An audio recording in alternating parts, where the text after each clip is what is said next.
Week 30 in the books, and in this video, I'm going to break down our numbers from last week, some lessons and realizations I had along the way, and give a quick update on all the things we're currently working on as I build a profitable, healthy portfolio of writing businesses. Jumping right into the numbers from last week, total revenue was 120K, a bit still on the slower side, and I'm going to talk about how we are adjusting and what we're expecting the rest of the month. Month-to-date numbers looking at 467K across all of our 4 main business lines right now, and these are set to evolve a good bit over the next few weeks. And I'm going to talk about our game plan for each one of them individually throughout. So pacing, filming this with 4 to 5 days left in the month, so should probably clear the 550 mark. And really, we put a lot of pieces into the foundation for the months that are to come this month. So a little bit on the slower side, but sometimes you have to lay that foundation for all the things that come after. So looking at a couple wins on the week, 25 enrollments into PGA with 8 outstanding deposits as well. Nice bounce back from a slow couple weeks to start the month. I talked last week about how we went back to back with light enrollment weeks and really reset the bar with the entire front end sales team on top of running our webinar, which, man, if you look at last week's video, I kind of talked about some of the things I was expecting going in, but it blew away all my expectations in terms of total number of book calls from it, because we nailed the pitch. We gave a much better presentation than the previous times. We had over 1,200 people attend, or roughly 1,100, I think, at the peak. We opened up availability for like 6-7 days. We filled as many calendars as we possibly could. I had to open up mine. My sales manager had to open up his, and we learned a ton. I will do a full recap of the numbers in next week's video, but that was a lot of fun. It gave us validation on the types of webinars we want to run in the future, and we have improved every single time we've ran them. This was the 5th one that we've run, and each time it gets better. We get better at presenting, we get better at the operational side of things to get show rate higher. So I'm gonna do a full breakdown of like everything I've learned hosting, probably spending about 130K on webinar ad spend since we started doing this. So lots of lessons there that I will talk about, but those were the 2 main wins on the PGA front last week, jumping to 25 enrollments. Plus we have about 150 calls still scheduled for the week ahead, which we'll see how we end up converting there. And that will give us a full breakdown of the webinar performance. So very happy with that overall, and I'll give the full update next time. Next, we launched our new VSL optimized for retention. So we had been running a VSL funnel for about a month and saw that overall cost to get someone to the page was okay, and we solved that with better ads, already seeing costs lower there. But really next, we had to take all the people who got to the page and increase the play rate, increase the retention on it. So I'm going to just cut over to the first 30 seconds of our upgraded VSL, which is all optimized for getting someone to watch the first minute. Because if you watch the first minute, we start to deliver value, then they can obviously take all the next steps that come after it. But if you have big drop off in that first minute, no one's going to stick around. So we can cut to that now. If you want to make 6 figures as a writer, the Wall Street Journal says to try ghostwriting. Actually, so does Business Insider and Inc. Magazine and CNBC. So what is this new secret industry called AI ghostwriting?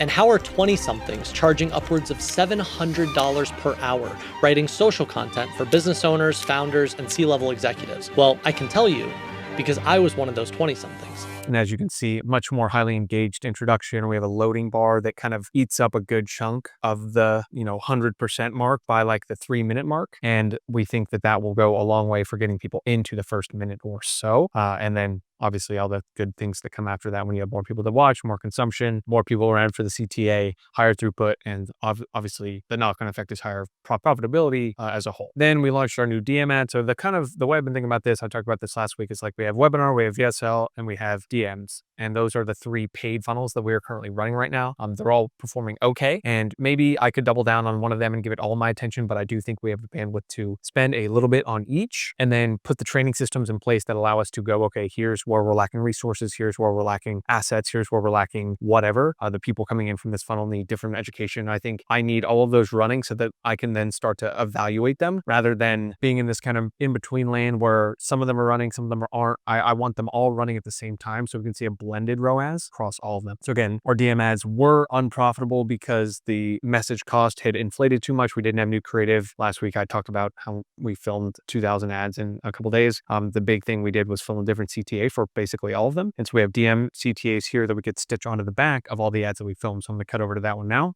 I didn't get into ghostwriting just for the money. Yeah, it was great to be making 6 figures in my mid-20s, but there were so many other benefits that came from it. Don't get me wrong, the extra couple grand per month is nice, but the control over my schedule, the freedom, is even better. The ability to work with amazing people who are building amazing things, the ability to travel the world or book little writing retreats like I'm doing here this weekend, or in Paradise Valley, Arizona. And now with AI, I'm making the same extra couple grand I was before, but now AI handles like 80% of the work for me.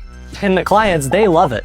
So if you're a freelance writer who wants to future-proof your career and 10x your income with AI ghostwriting, send me a DM with the word ghost, and I'll send you my complete training breaking down the exact prompts, the positioning strategies, everything, and the systems that allow you to deliver premium results for clients while AI handles 80% of the work. As you can see, far more engaging, far more retention style, far clearer of a CTA. And we're seeing extremely good cost per message, like $4 to $5 right now on those. And so we're excited to see how that paired with webinar, paired with VSL on top of all of our organic can keep 5 or 6 closers completely booked out basically every single day. So that's really the PGA front. We've spent about a month on between filming all the new ads, relaunching this VSL, launching these new DM ads on top of all the effort that goes into running a webinar. Those are all in place now. So I think as we head into August, we should see some consistency in terms of call bookings, enrollments, and really aim for that 700 to 800 mark in August and September. That's going to be our goal. On top of that, we picked a launch date for Digital Writing School. So I talked about that last week. This is our ongoing continuity on the back of Ship 30, which is our 30-day writing challenge vertical. We made some key decisions on when that's going to launch, which will be August 6th. It's Wednesday. I'm going to make kind of a breakout video talking about, I made an old one that's like how I'm launching a 100K a month community from scratch. We ended up delaying that a good bit until turning Ship 40 back on. But now that it's on, we do think that it's the perfect time to launch it. And I'm going to make a full breakdown of the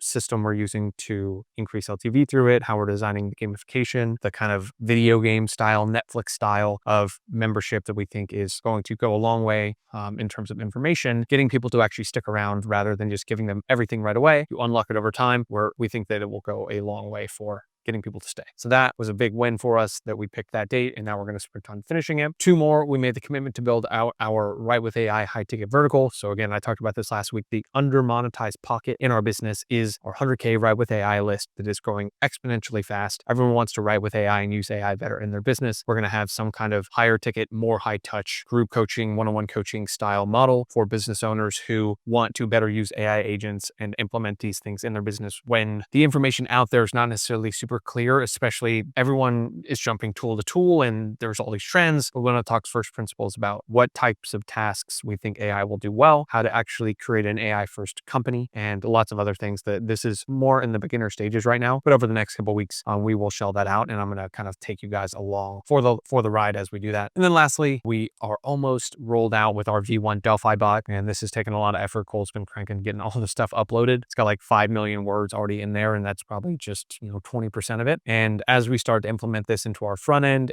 sales process, back end sales process, retention, all of our different communities, we will share updates along the way as all of that comes out. So all of these initiatives are almost finished, but feels like we've been working on them forever. And that takes me to my big first lesson of the week. And every week I kind of try to take a look at all the wins, take a look at everything that happened, initiatives we have going on, and distill them into things I can use in the future. So the first is month-long initiatives feel like they take ages week to week. I swear I've felt like I've had some kind of little mini update on all of these things every single week for 2 months now. And each week it's like, they didn't move forward, they didn't move forward, they didn't move forward. And that could be a focus thing, but I think it's more when you have multiple initiatives that you can work on in parallel. You're kind of like an orchestrator, and you're not going to see the progress day to day, but in a month, they're all going to be there, and you're going to look back and think, damn, good thing we put all these things together, because now we have a completely different foundation than when we were back then. So this is more a reminder to myself to just stay patient and zoom out and look back in September, in a month or so, at all of these things that will be up humming with iteration loops, and we will be in a hopefully completely different place. Second, meeting efficiency is the number of decisions made on the meeting times the weight of the decisions made. So we had a lot of productive meetings this week, and I started to reflect on why those were so productive and why they felt that way. And it's really that we just hammered out 10 to 15 decisions that if we tried to do async would not have been productive whatsoever, and it would have taken a lot longer. So we consolidated everyone who was impacted by all the decisions that needed to be made. And there were relatively big ones.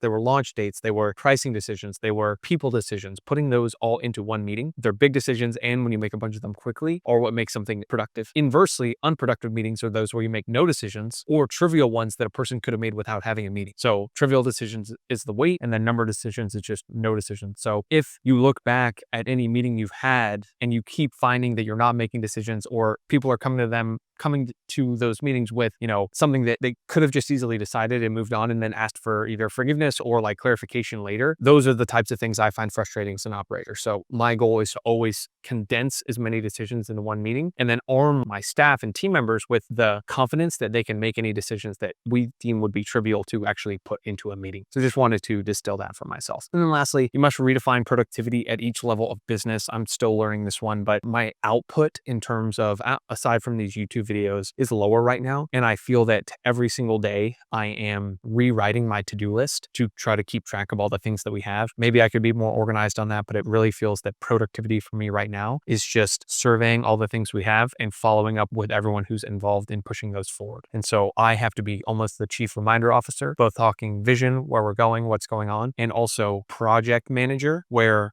I'm overseeing the production of a handful of things that are happening in parallel. So earlier stages of business, you're more defined by output, more defined by things that you're actually doing yourself. But now it's more my productivity and reward function has to be something of the overall output of the team and everyone that reports to me. So these are things that I'm just trying to keep in mind. Never going to fully learn them, more for reminders to myself as I keep taking steps every single week. Now, just to recap all the things we're working on, what's coming up, these are going to be topics for a bunch of videos I have going forward. Scaling PGA with paid traffic, webinar, DM ads, and VSL. Talked a little bit about that already. We'll provide weekly updates if there's anything that you're more interested in learning about individually. Leave a comment below. We're going to have our Delphi bot rolled out. We're launching Digital Writing School. We have our new high ticket vertical. I'm trying to keep my head straight with all these things. And of course, making more YouTube videos like this. So this is the second one in a series. I want to make these every single week, basically zooming back and going, if I had for the last, like, I don't know, 5 years of breakdowns of everything that happened each week within the business, I would just love to see what were we doing a year ago, what were we doing 2 years ago. So that's like the main point of these videos, and just kind of create like a more personal relationship with everyone who watches. I don't want to be so like educational all